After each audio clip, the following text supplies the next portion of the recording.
नमस्कार। आज हम एक बहुत ही दिलचस्प और कह सकते हैं कि बिल्कुल अलग तरह के विषय पर बात करने वाले हैं। हम एलन वॉट्स की एक बड़ी ही मशहूर किताब द विजडम ऑफ इनसिक्योरिटी के दर्शन को समझने की कोशिश करेंगे।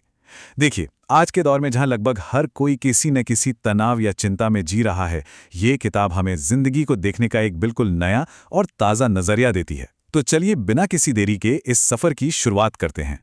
अब जरा इस बात पर गौर कीजिए, 1951 में लिखी गई ये किताब आज के इस तेज तर्रार और उपभोक्तावाद के दौर में कहीं ज्यादा प्रासंगिक हो गई है। हम सब हमेशा कुछ ना कुछ हासिल करने की दौड़ में लगे रहते हैं ना। वॉट्स का जो मुख्य सिद्धांत है वो सुनने में बड़ा ही आसान लगता है, लेकिन यकीन मानिए ये बहुत गहराई से सोचने पर मजबूर कर देता है। उनका सीधा सा कहना है कि सुरक्षा और ठहराव की जो हमारी अंतहीन तलाश है ना, असल में वही हमारी सबसे बड़ी असुरक्षा की जड़ है। मतलब हम जितना ज्यादा सुरक्षित होना चाहते हैं, अंदर से हम उतना ही ज्यादा डरने लगते हैं। किताब के पहले हिस्से में, जिसे उन्होंने बड़ा ही सटीक नाम दिया है चिंता का युग, वॉट्स हमारी इस आधुनिक मानसिक उलझन की बिल्कुल जड़ तक जाते हैं। जरा सोचिए, विज्ञान और तकनीक की इस तेज रफ्तार ने हमारी पुरानी मान्यताओं और उन चीजों को पूरी तरह तोड़ दिया है जिन पर हमें कभी पूरा यकीन हुआ करता था। नतीजा क्या हुआ? हम लोग एक तरह से खुद को बेसहारा महसूस करने लगे हैं। हम पैसे में, समाज में और अपने करियर में बस सेटल होना चाहते हैं। लेकिन विडंबना देखिए, सेटल होने के ये सारे प्रयास हमारी चिंता को कम करने के बजाय उसे और भी ज्यादा बढ़ा देते हैं। तो इस पहले हिस्से से हमें सबसे बड़ी सीख क्या मिलती है? वो ये कि पूर्ण सुरक्षा या कंप्लीट सिक्योरिटी महज एक भ्रम है, एक धोखा है। जिंदगी स्वभाव से ही अनिश्चित है।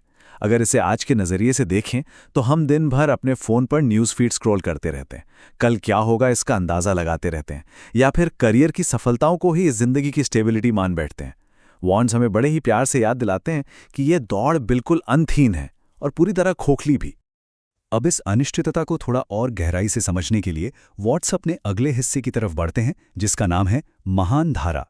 यहाँ वो समय की प्रकृति की पड़ताल करते हैं। हमारी एक बड़ी अजीब सी विडंबना है, हम अक्सर या तो अतीत की यादों में खोए रहते हैं या फिर भविष्य की चिंताओं में उलझे रहते हैं। हम ये मान लेते हैं कि जिंदगी एक पक्की सड़क है जो हमें किसी तय मंजिल तक ले जाएगी, लेकिन सच तो ये है कि जिंदगी एक बहती हुई नदिया धारा की तरह है, जो लगातार बदल रही है और कभी भी एक जगह ठहरती नहीं है। यहाँ समझने वाली सबसे अहम बात क्या है? वो ये कि असल में वर्तमान क्षण यानी प्रेजेंट मोमेंट ही एकमात्र वास्तविकता है। बीता हुआ कल और आने वाला कल, ये दोनों सिर्फ और सिर्फ हमारे दिमाग की उपज हैं। आज के समय में हम जो माइंडफुलनेस या ध्यान का इतना बड़ा चलन देखते हैं ना, वो वास्तव में वॉट्स के इसी ज्ञान की ही तो गूंज है। चाहे आप योग कर रहे हो, ध्यान कर रहे हो, या फिर कुछ दिनों का डिजिटल डिटॉक्स ले रहे हो, ये सब उसी वर्तमान की बहती धारा से जुड़ने के अलग अलग तरीके ही तो हैं। तो अब सबसे बड़ा सवाल ये उठता है कि मन की इस लगातार चलने वाली उलझन से बाहर कैसे निकलें? इसके लिए वॉट शरीर की बुद्धिमत्ता पर बहुत जोर देते हैं। ये एक बहुत ही दिलचस्प कॉन्सेप्ट है। देखिए, हमारा मन तो हमेशा भविष्य में उलझा रहता है और चिंतित रहता है, लेकिन इसके बिल्कुल उलट हमारा शरीर हमेशा और स्वाभाविक रूप से वर्तमान में जीता है। हमारा शरीर इसी पल में सांस ले रहा है, इसी पल को महसूस कर रहा है और बिना किसी डर के सहज तरीके से काम कर रहा है। तो गहराई से समझें तो बात यह है कि हमारा शरीर हमारे उस अहंकार या मन से कहीं ज्यादा समझदार है, जो हर वक्त सब कुछ कंट्रोल करना चाहता है। हमारा शरीर बिना किसी गारंटी के जिंदगी की लय के साथ अपने आप तालमेल बिठा लेता है। और ये बात आज और भी पक्की हो जाती है, क्योंकि मॉडर्न साइकोलॉजी भी अब ये मानती है कि अपने शरीर के साथ दोबारा गहराई से जुड़कर ही हम पुरानी गहरी चिंताओं को ठीक कर सकते हैं। और वॉट्स ये बात दशकों पहले ही समझ गए थे। शरीर की इसी वर्तमान अवस्था से निकल कर आती है अद्भुत क्षण की अवधारणा। ये विचार समझ लीजिए कि वर्तमान का एक तरह का घोषणा पत्र है। वॉट्स एकदम साफ शब्दों में जोर देकर कहते हैं कि सच्ची खुशी कोई ऐसी चीज नहीं है जिसे आप भविष्य के किसी लक्ष्य के पूरा होने तक टाल सकें। खुशी सिर्फ और सिर्फ इसी पल में मौजूद है। जब भी हम कठोर नियमों के जरिए अपने भविष्य को सुरक्षित करने की कोशिश करते हैं ना, तो असल में हम इस अद्भुत क्षण को अपने हाथ से गंवा रहे होते हैं। इसका सीधा सा मतलब यह है कि सच्चा आनंद हमारे अंदर तब पैदा होता है जब हम जिंदगी के इस बदलते और अस्थायी स्वरूप को पूरी तरह से अपना लेते हैं। आज का सोशल मीडिया तो हमें यही सिखाता है कि हम भविष्य में मिलने वाली वैलिडेशन जैसे लाइक्स या फॉलोअर्स के लिए जिएं, लेकिन वॉट्स की ये चेतावनी बिल्कुल साफ और क्रांतिकारी है। जिस अद्भुत क्षण का हम बेसब्री से इंतजार कर रहे हैं, वो भविष्य की कोई घटना नहीं है। वो पल पहले ही आ चुका है, वो पल यही पल है। अब इस खुशी और वर्तमान को गहराई से समझने के बाद वॉट्स जिंदगी के बदलाव पर आते हैं और अहंकार की बहुत कड़ी आलोचना करते हैं। ये अहंकार क्या है? ये वही मैं की भावना है जो लगातार हर चीज पर अपना कंट्रोल चाहती है और खुद को बाकी दुनिया से अलग थलग मानती है। अहंकार की ये अंतहीन कोशिश ही हमारे ज्यादातर दुखों का कारण है। इसके बिल्कुल उलट सच्ची आज़ादी और शांति तब मिलती है जब हम अपने और इस विशाल दुनिया के बीच बनी इन बनावटी दीवारों को पूरी तरह गिरा देते हैं। इस हिस्से से हमें एक बहुत ही अनमोल सीख मिलती है। वो ये कि जिंदगी में असली बदलाव तब नहीं आता जब हम उसके लिए जबरदस्ती हाथ पैर मारते हैं या संघर्ष करते हैं, बल्कि ये तब घटित होता है जब हम खुद को पूरी तरह से जिंदगी के इस बहाव में समर्पित कर देते हैं। ध्यान दें तो ये विचार सिर्फ वर्ड्स का नहीं है। ये तो बौद्ध धर्म और ताओवाद जैसी महान और प्राचीन आध्यात्मिक परंपराओं के साथ गहराई से मेल खाता है। आधुनिक मनोविज्ञान भी अब इसी झूठे अहंकार को छोड़ने की बात कहता है। चलिए, यहां से हम आगे बढ़ते हैं विश्वास की बुद्धि की ओर। विश्वास या आस्था को लेकर वॉट्स का जो नजरिया है ना, वो हमारी पारंपरिक सोच से काफी अलग और एकदम ताजा है। उनके हिसाब से सच्ची आस्था किसी नियम या सिद्धांत में आंख मूंद कर विश्वास करना बिल्कुल नहीं है, बल्कि ये तो जिंदगी के स्वाभाविक विकास और उसके बहाव पर अपना पूरा भरोसा जताना है। उनका मानना है कि सच्चा विश्वास एक तरह का समर्पण है, जहां हम भविष्य की किसी गारंटी से चिपके बिना जिंदगी की इस अनिश्चितता को खुले दिल से गले लगाते हैं। इसे अगर हम बिल्कुल आसान शब्दों में समझें तो सच्चा विश्वास किसी बात को लेकर पक्की निश्चितता होना नहीं है। ये तो विचारों और जिंदगी के प्रति एक खुलापन है। आज के इस संशय और शक से भरे युग में वॉट्स हमें याद दिलाते हैं कि बिना किसी पक्की गारंटी के जिंदगी जीने का साहस दिखाना यही असल में विश्वास है।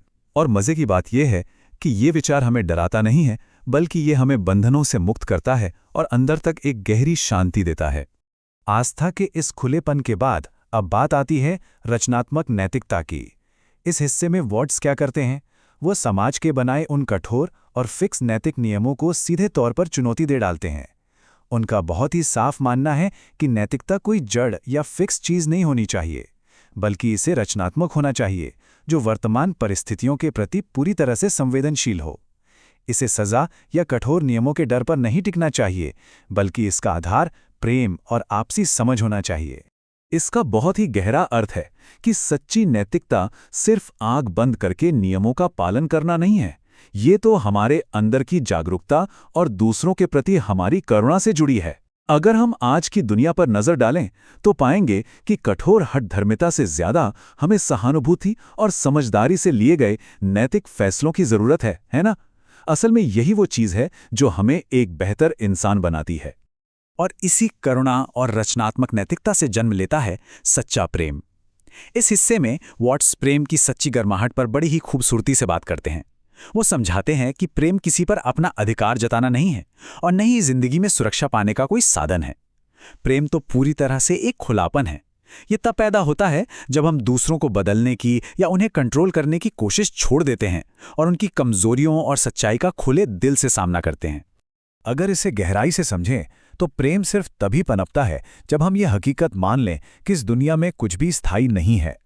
आज के वक्त में रिश्तों में जरा सी भी असुरक्षा, ईर्ष्या और कंट्रोल करने की भावना को जन्म दे देती है।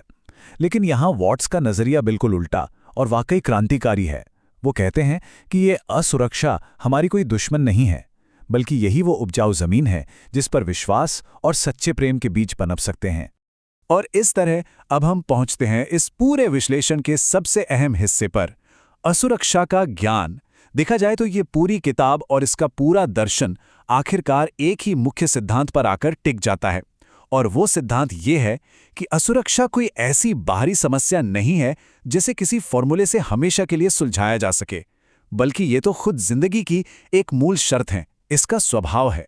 जब हम इस अनिश्चितता से लड़ना बंद कर देते हैं और इसे अपना लेते हैं, बस तभी हम सच्ची स्वतंत्रता, अपनी रचनात्मकता और जिंदगी के असली आनंद की खोज कर पाते हैं।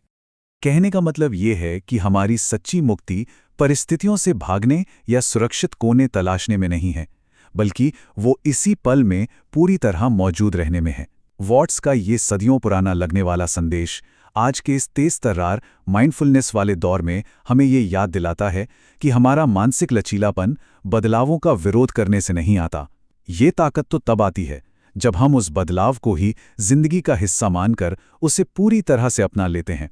तो निष्कर्ष के तौर पर हम यही कहेंगे कि एलन वॉट्स की ये शानदार किताब एक ही वक्त में हमारी परेशानी का मैदान भी है और उसका इलाज भी। ये किताब बड़ी ही बेबाकी से हमारी आधुनिक चिंताओं और तनाव की जड़ों को उजागर करती है और फिर हमें वर्तमान में जीने के अभ्यास के जरिए मुक्ति का एक बिल्कुल साफ रास्ता दिखाती है।